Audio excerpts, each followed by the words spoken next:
So yesterday, I saw that one of my beehives was starting to swarm. It looks like they're swarming. It looks like one of the colonies just split. I know I don't talk about it a lot, but I do raise bees on our farm. Right now, we presently have 3 beehives going. And whenever you have a beehive that's like growing so large that eventually it wants to split off, typically what's gonna happen is the colony is gonna produce a second queen. And then the old queen plus a whole bunch of the other bees are gonna split off from the rest of the group and move to try to find a new home. And so yesterday, right by this fence, I saw that swarm, and so I put on my beekeeper costume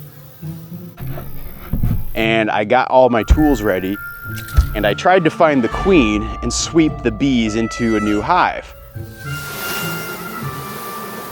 And if I'm gonna be successful doing something like this, it means that I've just added a whole nother colony of bees to the farm and I'm growing my bee population in a meaningful way.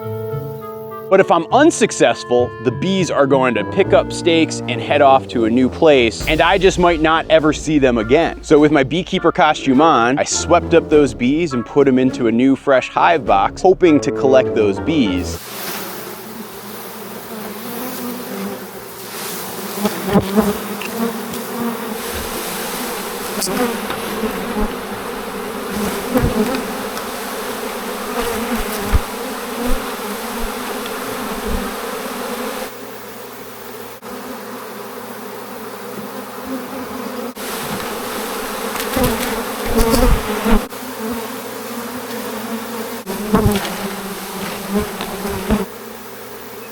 And it really seemed like I was going to be successful, but then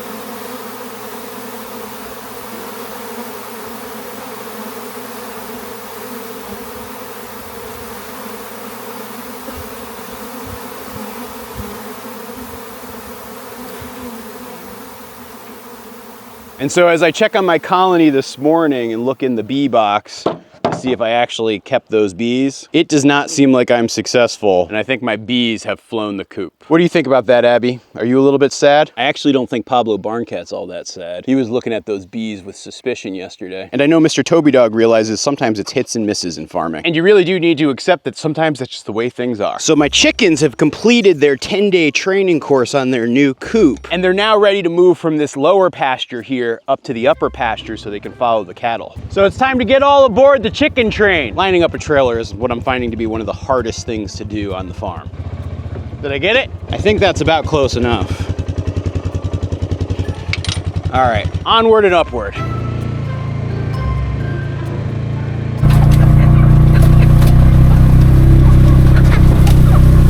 Abby Dog's checking out the remnants. Don't worry, Abby, this grass will grow back really quickly. And that chicken poop makes for outstanding fertilizer.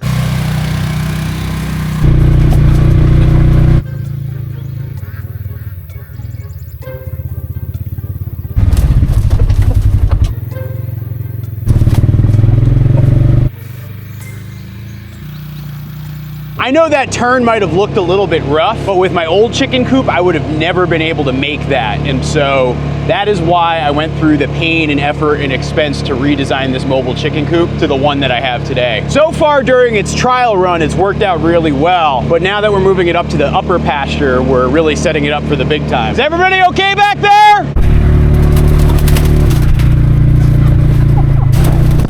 They're not big fans of when I drive it around, so there is always that. So we're now taking the chickens to where the cattle are because I like to use the chickens as a follower. The chickens follow the cattle, and what the chickens do is they will spread the cattle manure out, do a better job of evenly distributing the manure on the pasture. And then on top of that, they pick through the cow pies and eat the fly larvae, reducing our fly population, helping me ensure that I don't have to use chemicals to protect my cattle from really bad insects. Over the course of the month of June, I basically ran an experiment to see if just moving my cattle and trapping my flies would make a difference versus last year when I had the chickens move the cattle and trap the flies. And what I found is it does seem like there's more flies this year. Now, part of that might be due to the weather. We're having a hotter summer and it's a lot drier than it was last year. But then the other part of it is I do think the chickens play a role. And while chickens will not prevent your cattle from having flies, I do think they help reduce the population. But I think even more important though is when I see the impact of the chickens spreading the cow pies, it makes a big difference for the health of my pasture. And so that's why I'm bringing the chickens back out here with the cattle. And you can see out there off in the distance, the moo crew is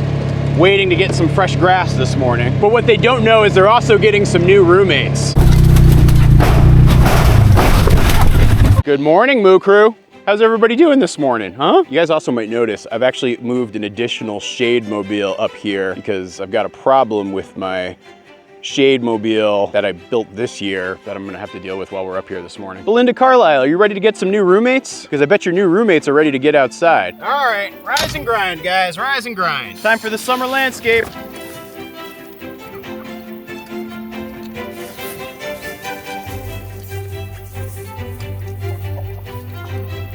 Guys, look at all these happy chickens. Here's some food. Just because they're free-range pasture poultry chickens doesn't mean they don't need to be fed. I think that's a big myth. What you doing up there, Pingu? You ready to go outside? Looks like this girl's laying an egg. So now I can steal water from the cattle and give it to the chickens. All right, let's get you guys some fresh water because it is gonna be a hot day today. Now, one thing you guys might notice here today is I don't have the poultry netting up and I'm just letting my chickens kind of totally free range. Now, this is also just a little bit of an experiment. What I have found in the past is one of the most complicated and time-consuming tasks with raising chickens on pasture and having them follow my cattle is the fact that I have to use that poultry netting, which takes time to set up and is kind of a pain in the neck to work with and I kind of despise. But then the other problem that it creates is it actually limits the range of the chickens and they're not as effective as getting to where the cow pies are and covering as big a ground, because I was basically moving them every 4 or 5 days, and when I would move them they would be in this, like, I don't know, half-acre space, and then they'd have to move to another half-acre space. But as you can see here, since I've got many acres up on this pasture, letting them range further will actually make them more effective at both spreading the manure and controlling the flies. But then the risk that all of this creates is the fact that I have predators, and the chickens are much more susceptible to predators, and the chickens are much more susceptible to wandering off. Now, I've poured through internet forums and looking for a good answer, and it seems like it's one of those situations that all depends on your specific context about whether or not my chickens are seriously at risk or not. And so as an experiment, I'm gonna try just having them up here without the poultry netting to see if I risk losing anybody. If I do, I'll probably end up going back to the poultry netting. But if I don't, I feel like I've found like a massive productivity boost and like a real savings of labor, as well as making them more effective. And so that's why I'm gonna give this experiment a try. You'll also notice that I do bring Abby up here and have her pee and mark this area, which I hope will keep the coyotes and other predators further away. In theory, I would love to leave Abby up here full time by herself, but I'm just not quite sure if I can trust her up here unsupervised for a full day or 24-hour period. I just don't think it sets her up for success. But yeah, I guess farming is all about taking calculated risks, and this feels like another one of those to me. Betty Rubble, are you trying to lick the side-by-side? What's going on there? The rest of the herd's just ready to move, but Betty's always very curious. Hey, cows! Come on, cows! Fresh grass, come on! Hey, cows! Come on, cows! Fresh grass, come on! Fresh grass, come on! You got the idea, Astrid, Amelia. Good work. Come on, Betty White. Shake a tail.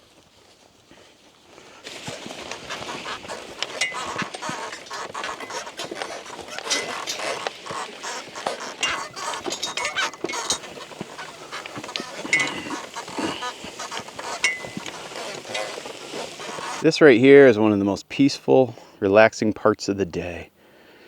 Just watching the cattle munch grass. Now, just because I have the chickens out here doesn't mean I don't want to still keep using my fly traps. And the way I make my fly traps is pretty straightforward. I take these extra large rolls of fly paper, which I'll leave an affiliate link if you want to actually find one of the 2 brands that I always use. And I just kind of tack it to one side. And these are just like cheap trash cans that I bought at the Ocean State job lot. I think they're like $5 or $6 a pop. And I usually have about 2 or 3 of them going at a time. And every, I don't know, 2 or 3 days, actually even less than that these days, probably every 4 days, I'll change the paper. And what you'll find that happens is the flies are attracted to it and they just stick to the paper, and it just catches a whole bunch of flies. It seems really dumb and stupid, but it's extremely effective. You know, in years past, I've had crazy fly infestations, and if I want to get away with not using any chemicals to treat my cattle, I have found that this is the most effective method to do it. And so this combination of moving my cattle, I don't know, roughly every 12 hours or so, having the fly traps, and then having the chickens, that to me is the most effective way to control flies on the farm. And then yeah, I will typically set these up on just like a little fence post like this,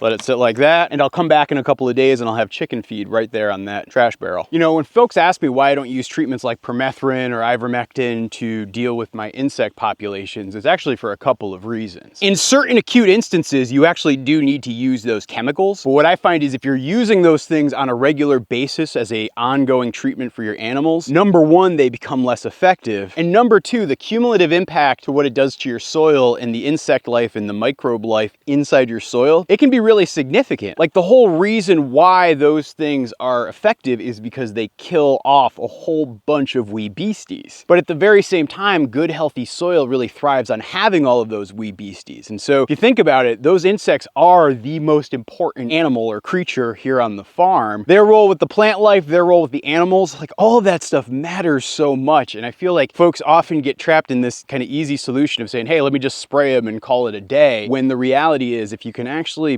blend a couple of different methods, it can be very effective. And yes, it takes a whole heck of a lot more work, but I do operate on the belief that that work actually benefits the overall ecosystem of the farm. I mean, heck, that's why I spend the time to keep the bees here on the farm, even though I'm not a very good beekeeper and we barely get enough honey to keep ourselves in honey. It's because I know that having additional pollinators here on the farm benefits all of the plant life. And so if you're thinking about that big farm ecosystem, thinking about all of the parts of that ecosystem, including the insects, it's just wicked important. Back there you can see our newest little calf, and she was just getting a drink from her mom. She's doing really well. She's very vibrant. She's got a lot of pep and life to her. So she's working out really well. Also working out really well is Macho Man being back with the herd. He seems to be hitting his girls who are in heat right away. And so hopefully he's gonna have another successful bull season this year.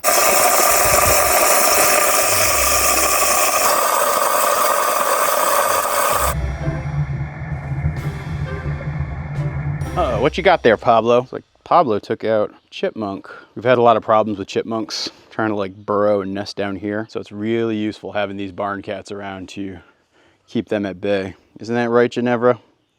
You are an aggressively affectionate cat, you know that? Urgh, love you. All right, let's see how Deb and her children and her foster duckling are doing. How's it going, guys? Deb, I know you still don't like your duckling all that much, but at least I saw you sitting on top of it last night, so that's a good sign. Yeah, your siblings are making a mess out of your food. I think the chickens are kind of put off by the duckling's weird, frantic movements and running. And speaking of running, I've noticed that the duckling actually has a very upright posture, which makes me think it might have some runner duck genetics in it as well. Sort of like a runner duck Khaki Campbell combo, if I had to guess. Like they're all terrified of that duckling, and then Deb gets mad at it and chases it away. You might be wondering why there's that broken food dish in here. For whatever reason, the duckling seems to love it. It's like a soothing device for it. You know, we have Deb if it gets cold, and I also put this warming plate that you see over there in case it gets cold, but it's been really warm, and so its favorite soothing device has been that plastic bowl, and so I don't want to take it away. How are you doing, little one? You want to say hi to your Uncle Toby dog? Yeah, it's a good one. It's a good little duck. I like it a lot. You know, I don't name every single duck, but this one deserves a name. If you guys have any suggestions, let me know down in the comments. So because I have this duckling in with the chickens, I've actually switched all of their food to duck pellets because there are certain ingredients such as niacin that these ducklings need significantly, or else they can have a lot of development problems. And it's fine if the chickens get them. It's just basically spending more money to feed the chickens is the only drawback to it. Okay, we'll put you back with your family. Now, if I'm not mistaken, I'm pretty sure Deb's brood isn't the only set of little ones we have here on the farm. Looks like Lavender Brown has hatched out a few little chicks herself. So far, what I can tell, there are, I think like 5 of them or 6 of them. They hatched last night. Carmen, who's the black cochin that you see there, she actually is still sitting on a clutch of eggs that's right there. The Lavender Brown, who's the gray one in the back, she hatched out all these little chicks. Oh, would you look at that little one? So we've got a couple still inside the house. One of them's running around underneath the house. It seems like Carmen might have given up on her nest. So I don't know, I might give that another day before I do like one big clean out of the coop. But yeah, by my count, I think there's like 5 babies. And they all pretty much look like a hybrid between Lavender and Mr. Frizzle. I don't know if you can see it, but there's like one that keeps poking its head up just above the board there. Hopefully they're gonna find their way out the front door. I don't know, Carmen. I think I'll let you keep working on that nest for a couple more days before I clean everything out in here. By the way, here's one of them right here. Aw, you're adorable, and you got a whole heck of a lot of spirit. And a lot to say. All right, there you go. You're back with your family. Go, go, go. So you can see right there, there are my other active beehives that I have going. I really wish I caught that hive of bees yesterday. You can't win them all, I guess. Well, I've got some very annoyed ducks and geese. They're mad because I'm late in feeding them today. Generally, when I'm shooting a video, I change up the order that I'm doing the chores in based on the things I want to talk about. And so by no fault of their own, the ducks and geese just happen to be last on the chore train today. But they'll be okay. I mean, it's only 9 o'clock. I know, you're hungry, I get it. Oh, Bean, you are so patient. And Jerk Duck, I'm starting to worry about your nest. No ducklings yet? Can I see underneath you? I don't hear any squeaking, but you've been a very good mom. I was hoping you were gonna hatch some ducklings and I could actually put you in the nursery with that other little duckling that hatched. But we haven't had much luck just yet.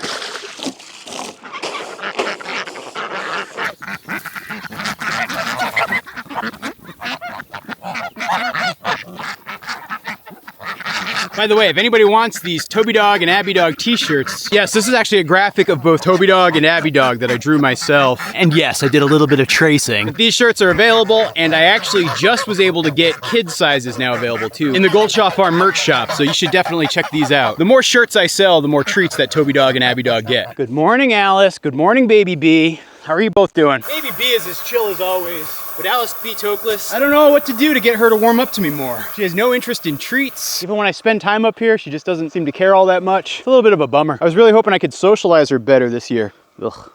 These gnats are starting to get ugly today. I think she's gonna make for a good cow. She just has a little bit more development to do. I think being separated from her mom and her aunt was a little more traumatic than I expected for her. Oh, now you can see Lavender outside with all of her chicks.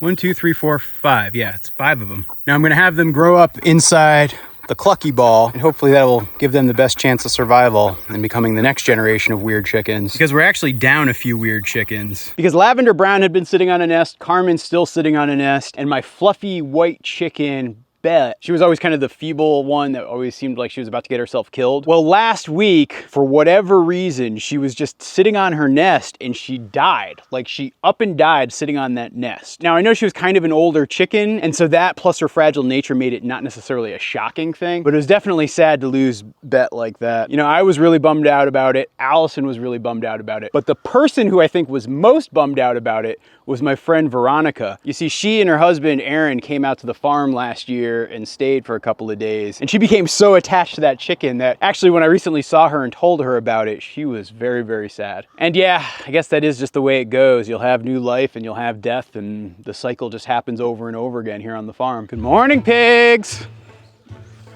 How's everybody doing? Look at them all come running. Yeah, you guys definitely know what time it is. It's food time! It's food time for the pigs, yeah. Back up, back up. Give me space. There you go. As my wife Allison likes to say, the wiggliest piggles are having a very, very good summer. They are very content out here in their habitat. They're actually getting pretty used to me too. Okay, I know I'm bothering you while you eat. You don't like that, I get it. Percy, you need to calm down.